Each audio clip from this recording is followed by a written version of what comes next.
আউযুবিল্লাহি মিনাশ শাইতানির রাজিম। বিসমিল্লাহির রহমানির রহিম। আসসালামু আলাইকুম আমার প্রিয় সাবস্ক্রাইবার ভাই ও বন্ধুরা, আপনারা সবাই কেমন আছেন? আলহামদুলিল্লাহ, আল্লাহ পাকের অশেষ মেহেরবানি এবং আপনাদের দোয়া। তো আমি অনেক ভালো আছি। তো বরাবরের মতো আপনাদের মাঝে আমি একটা অন্যরকম একটা টপিকস নিয়ে হাজির হলাম। সেটা কোনো বশীকরণ না, বিচ্ছেদ না, অন্য কোনো তাবিজের কোনো ভিডিও না। এটা হচ্ছে আয়ুর্বেদিক একটা চিকিৎসা। ঠিক আছে, কিভাবে আপনি সালসা তৈরি করবেন।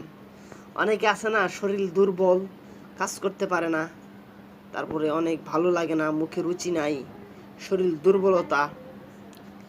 ঠিক আছে, তো অনেকে এরকম মনে করেন যে আপনার হয়, তো তার জন্য আপনারা অনেক সালসা অথবা আয়ুর্বেদিক অনেক কিছু খান, তো ভালো কোনো রেজাল্ট পান